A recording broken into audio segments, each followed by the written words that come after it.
Hey YouTube. Hi, this is B-Jax from the Common Corner. Today is January 9th, 2017. And today, my topic is going to be on, once again, the conscious community. I did a video on Umar Johnson. Apparently, a lot of people didn't like it. But it was few. I would say a few. It was seemed to be more positive people than the negative people. But I just wanted to hit on some of the remarks that I heard. Things like, Umar is an accomplished guy.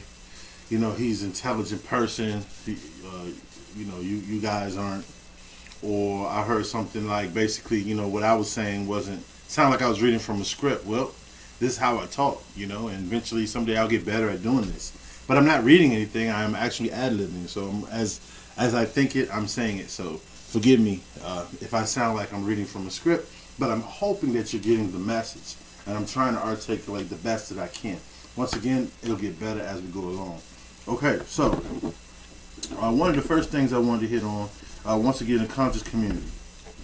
Have you ever taken the time to listen to the conscious community speak? It could be a video or it could be an audio. Just listen to them. It's like the message never really gets out because everybody's talking at the same time. Okay, everybody's talking at the same time, and everybody has a different type of belief process that they're bringing to the table. So once again, like I said, what exactly is the conscious community? I do not believe that it's actually been established what that is and what actually does that mean, the conscious community. The conscious community could be conscious of 1,000 different things, and that could be the conscious community. One day we wake up and we realize that Santa Claus is not real. That's a consciousness. We wake up one day and we realize that, wait a minute, Jesus is not white, Jesus is black. For it actually says it in the Bible. So okay, these are different things that we awaken to. Okay, and so therefore we have consciousness of different things. But what my argument here is, what I'm looking at is, we have a lot of consciousness and no spirituality. See, we have a lot of consciousness. We have a lot of people that tell you that, oh, this is not this or that's not that. And guess what? The government's behind this and the government's behind that. We have a lot of consciousness, but we don't have any spirituality. The spirituality is what gives us the laws on how we treat one another. Okay? Once again, you sit here, you look at Mr. Seti, you look at Dr. Umar Johnson, they're tearing each other apart, man. I mean, they sit there and they knock each other down because there's no spirituality. There's no laws in the process on how they engage one another. There's no brotherhood. That's where the laws, the spirituality, and the brotherhood comes in play. So essentially, you're going to have a whole bunch of different objectives or different opinions that go against one another because there's no laws on how they play their game. There's no laws on how to unify their thoughts at all. So now what we have is we have basically a bunch of individuals that believe different things. For instance, the Ankh. Okay, I believe that's supposed to be the worship or the idea that the female is the god or the female is the deity. Why? Because she creates the baby. Yeah, I guess that's the god. I'm not fully in understanding of that. But there's different people that have different beliefs about that. Do you see what I'm saying? There's just different beliefs about that. I'm not into, the Egyptology. I'm not an Egyptologist. Me personally, I'm a Hebrew Israelite. But and that's what I choose to believe. And because the things that I read make sense to me.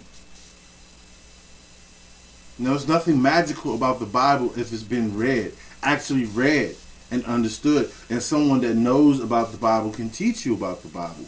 Okay? But if you go to church on Sundays and you listen to a pastor, you're going to hear something that stems from slavery. Because that pastor went to school, okay, to learn the white man's ideology on how the Bible should be read, or how the Bible should be interpreted.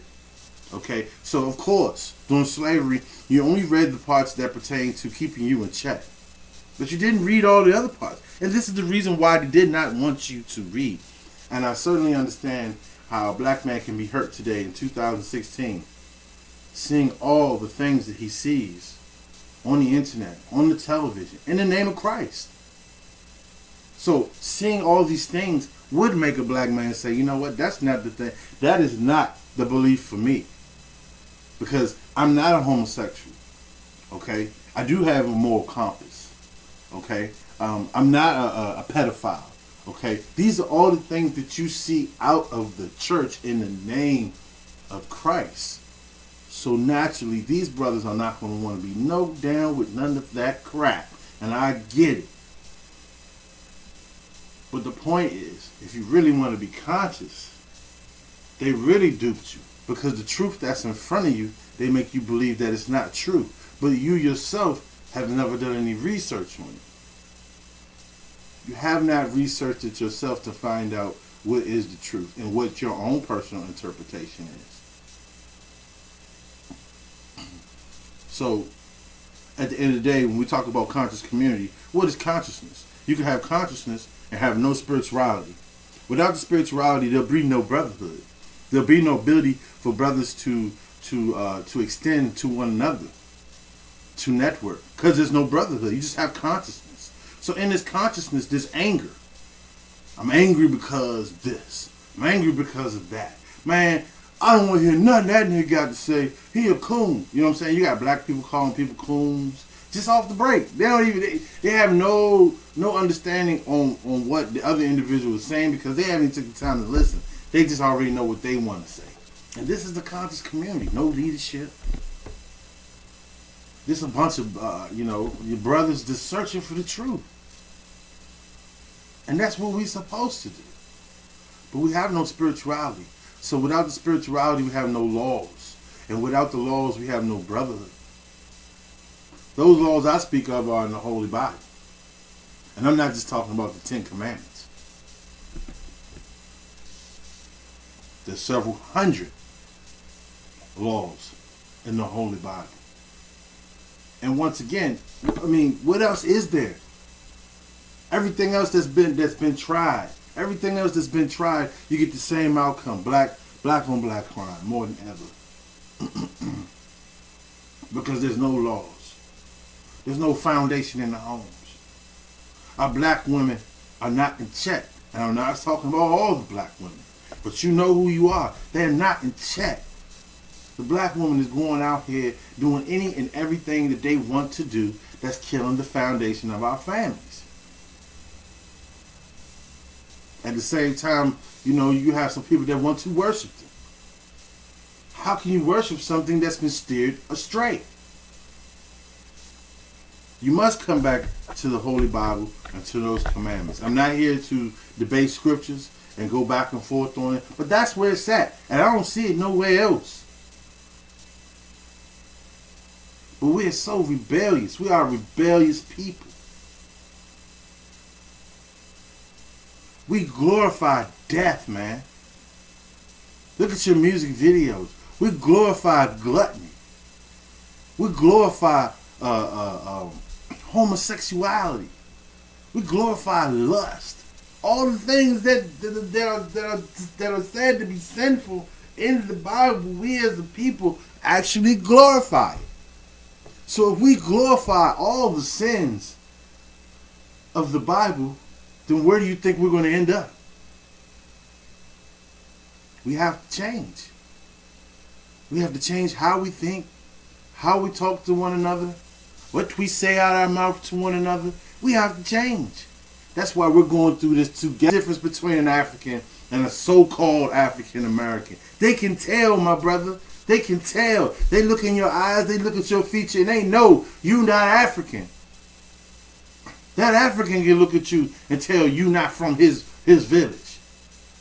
I just think it's just so disrespectful to tell a people that they're African and you can't tell them where in Africa they're from. Or even how they got to Africa. Or how they got here from Africa.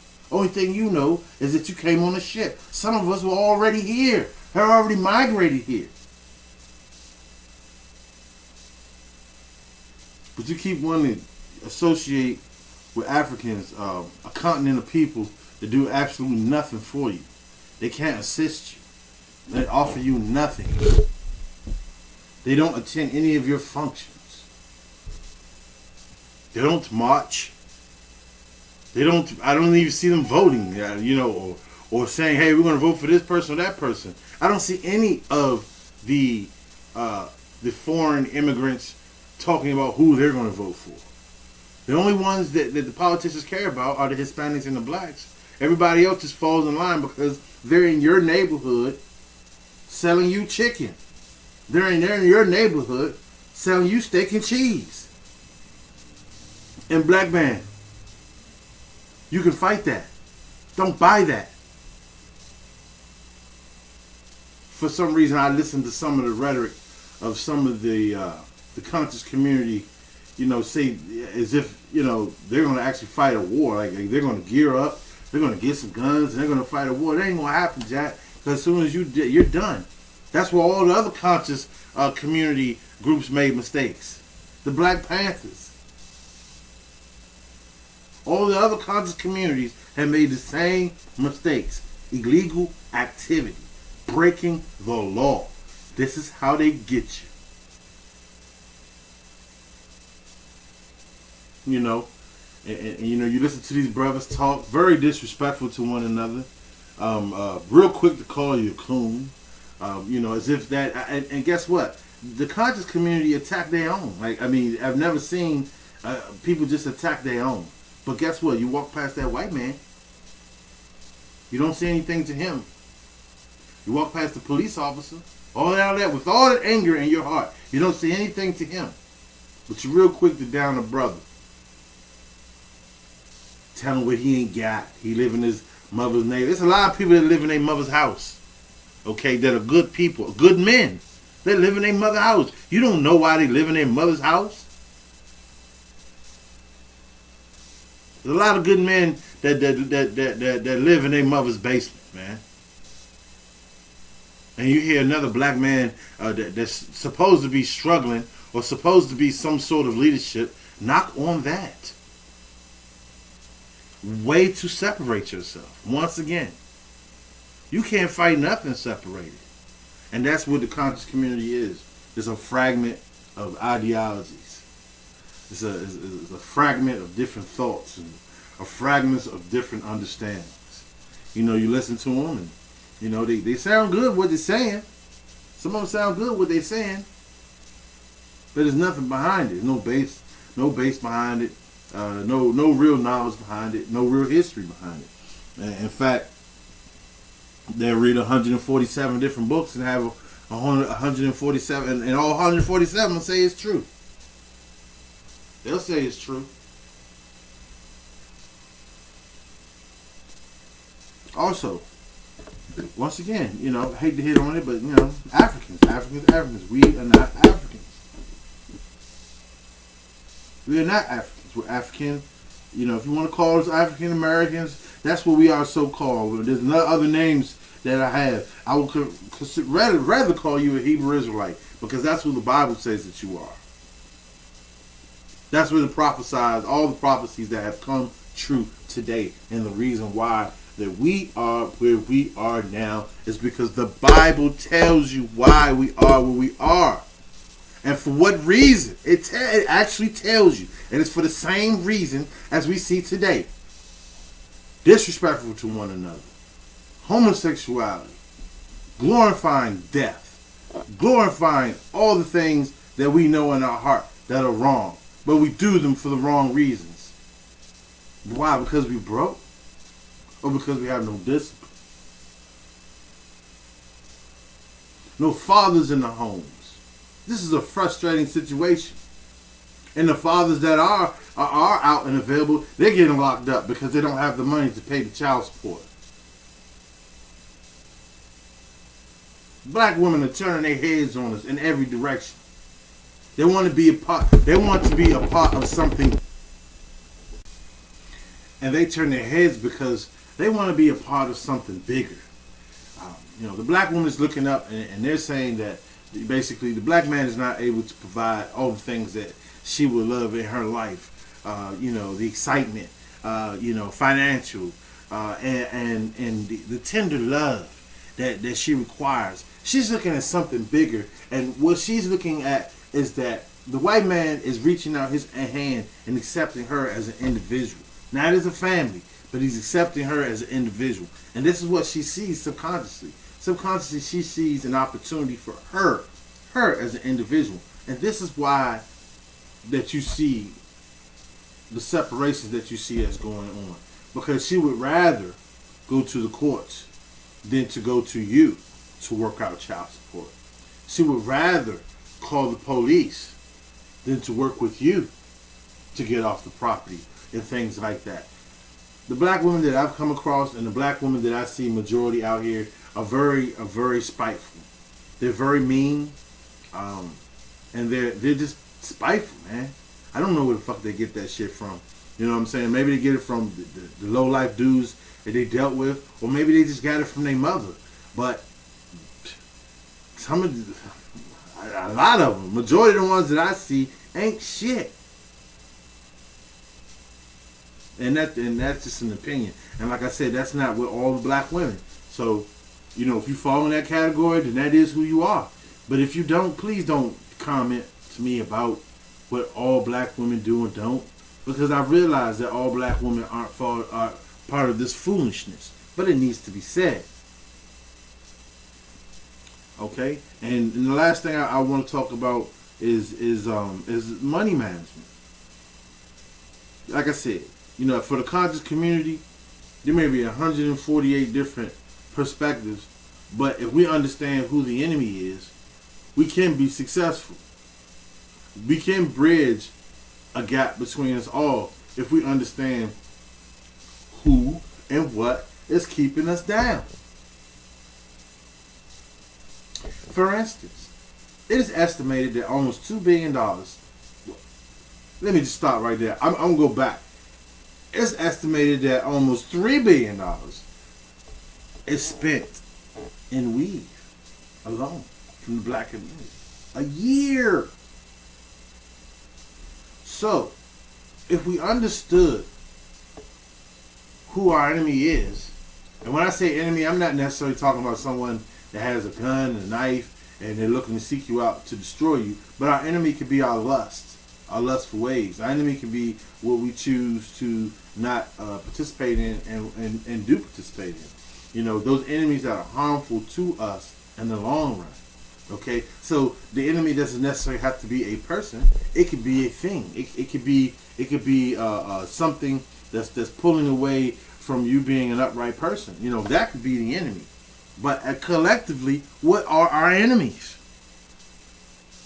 How can we spend $2 billion to $3 billion on a hair item a year, but have no schools? And these hair items are purchased by black women. I mean, there are there are a lot of black men out here that may be wearing some weave today, but majority of the weave and wigs are worn by black women. So these black women should be concerned about an education or the, what's the upbringing of the child going to be? But that money is not managed in a way that it serves our community. Black men purchase probably more video games, and I'm trying to imagine some of the things that we do purchase other than actually paying bills and buying weed and buying all the essentials, Jordans, and that may not necessarily be the items, but you know who you are and you know what you spend your money on. So I'm not gonna say that all black men buy Jordans, because all black men don't have Jordans. But the point I'm trying to make is that we're spending our money in places that if we work together, regardless if you're in the conscious community, regardless if you're a coon, regardless if if you're Hebrew Israelite, regardless of Christian or who you are, I think we can make some way. Like for instance, if we did not purchase from your neighborhood carryout, they would go away. Trust me, they would just go away because nobody's buying it.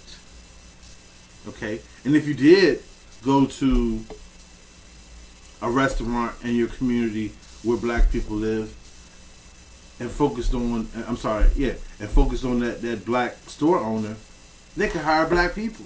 How many times have you gone past, a store that's owned by a foreigner and basically there's no black people in there? And then you see them get bigger. The store gets bigger and there's no black people in there. And I have seen lately they will hire a young lady and she will be the face to deal with the black customers. But the point I'm trying to say is that these businesses in our community suck us dry. They don't put money back in your community. They take it away from your community and take it wherever they live. They don't live around you. It's almost like a draft, in your country. Who decides to go to America next, and who's going to work at what store? That's how that shit is. And then they come here, and then their child they'll get an American education, and then they'll prosper. But we won't do that. We'll continue to put money in their pockets so they can send their kids to colleges. We'll continue to do all that because that seems to be what we do. We support everyone else in our community but ourselves. We have a distinct hate for one another.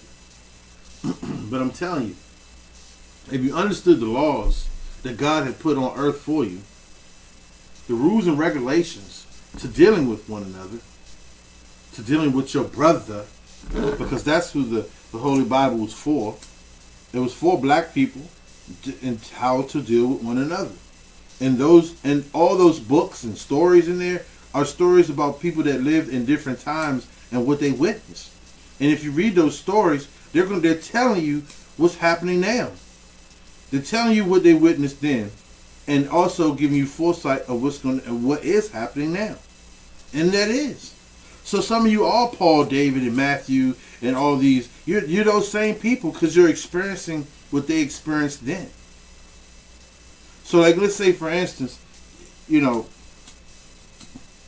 your faith in the Lord, or what you decide to sit down one day and write down all the things that you have experienced in this life. From all the memories. If you can remember 20 years back, 40 years back, you can remember the changes that has happened in America. Therefore, you started to write those changes down.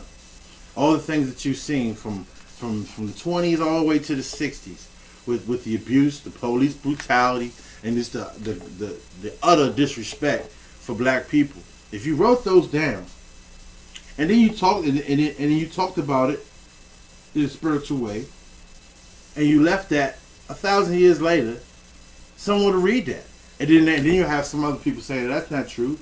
That's not what happened. They weren't slaves back then. Like, for the life of me, I can't understand how all the people of color, black people, want to be Egyptians. Didn't Pharaoh get taken out by the Almighty God because of those Hebrews he had in slavery? Yes, those Hebrews are you. Those same people. It keeps happening over and over again because we don't follow instructions. Because we don't read those laws or commandments. But yes, there is a way out of it. But you have to read it. This is it. This is the end of it. We served our time. It's time to come out of bondage. But you wouldn't know that. Because you don't read it. So you don't know. But you'll criticize it. Because you see the homosexuals in the church. You see the pastors ask for airplanes and other stupid things. And black people are so hurt and so in need of a leader that they still do it. They give this man a jet while you catch the bus to work.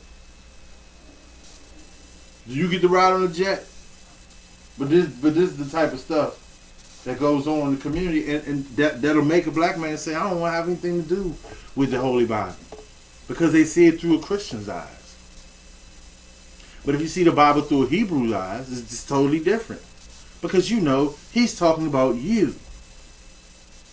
If you see it through a Christian's eyes, you think he's talking about the world.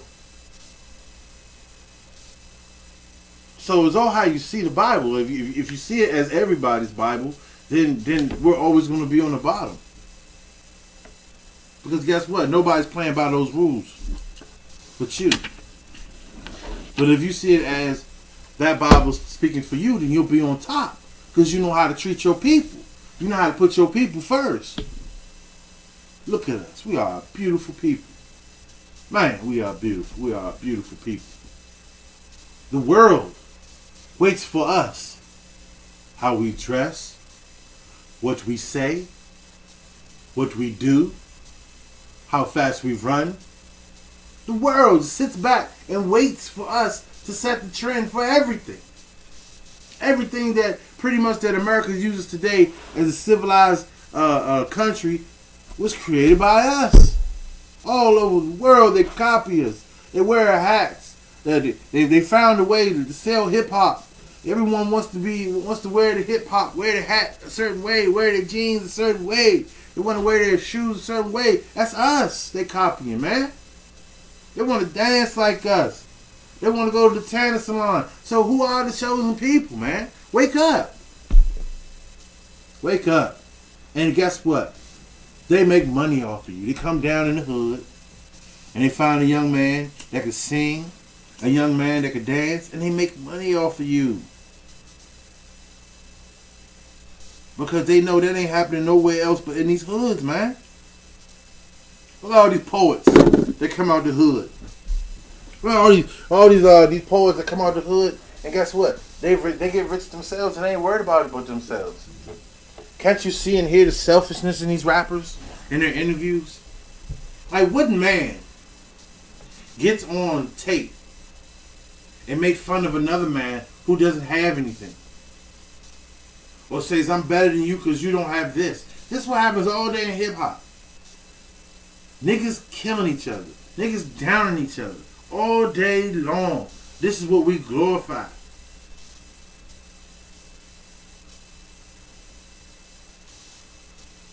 Like I said,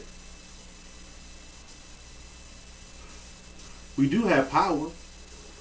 And we can fix the situation.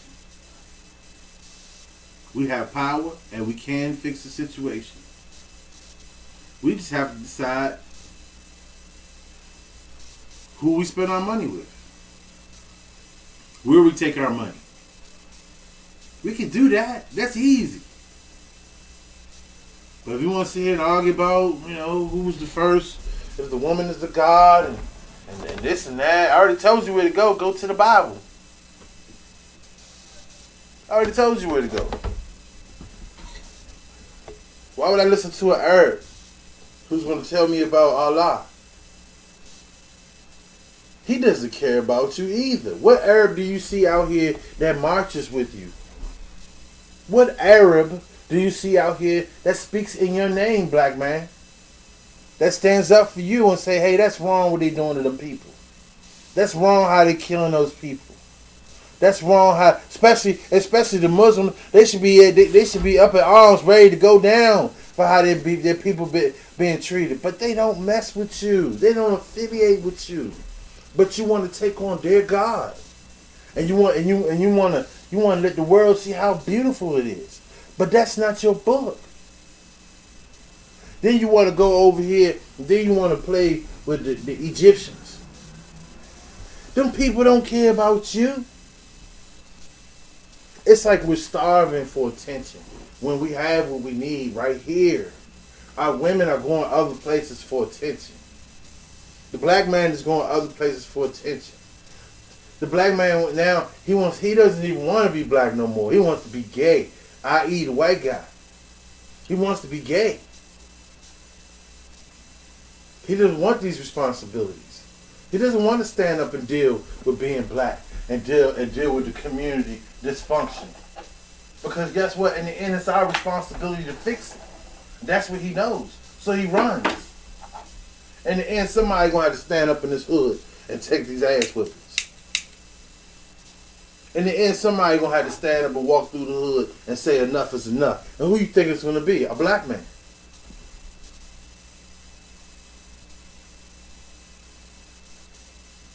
Because he's going to be that man to come in there and say, hey, look, you know what, bruh? I'm tired. This is over. This is it. This is done. Until the good brothers converge down on the brothers that's not doing right, this will continue to happen. But guess what we got? We got some in the between motherfuckers, man. So in between people. That's that conscious community. They in between. They ain't gonna say nothing to the drug dealer on their street. But they ain't gonna say nothing to the motherfucker that they know that's shooting in the street. But they're gonna say something to a black person that may be trying to say something and maybe they know how to say it. They call them a coon. That's where the mess is. Somewhere in the middle. Because you got motherfuckers in the middle that's halfway. Okay? And this is why they're being rebellious, so that they can believe in something that's going to promote the bullshit that they do. You can't be a half-ass man. You can't be on one side say you a good guy and you care about black people, but on the other end you shooting and try to bang their motherfucking brains out. That don't work. You're working in the false pretense. Or yet you out here trying to screw somebody's wife or get with some other man, woman. That's it all day. That's why you can't be prosperous. Because black man, you need to grow the fuck up. And work together. You see another brother, teach him so he can get on your level. Don't down him and clown him and talk all kinds of craziness about him. Because that's where you separate, right there. But then you want to be relevant and be in charge of something and be a leader. Then I heard somebody say something about YouTube is here to bring black people down, put black people against you. No, it's you putting it. It's you doing it yourself because you don't have discipline. And the reason why you don't have no discipline is because you don't have no Lord in your heart. You got malice in your heart. You don't have no God in your heart. You're not following the laws that tell you not to be that way. You want to do whatever you want to do. And guess what? That's what's going to happen in your life. Whatever. But I'm not trying to push all on that. But I do know as a foundation, there needs to be rules and regulations on how we treat one another. And we don't have that. We go around underestimating and disrespecting each other all day. And some of us will do it for the grace to be in front of a female. And that's why right now we can't build nothing. But once again, I didn't want to go too far with this. But I wanted to share my thoughts on this. This was a conversation that was had earlier. And I just want to put this out there. Of course, there are going to be some people that don't agree with this. And that's fine. That's fine. You know, but this is something that I put out that I thought that was that need to be talked about, and you can leave comments if you like. If you don't, that's fine. You don't like it either. So have a good day.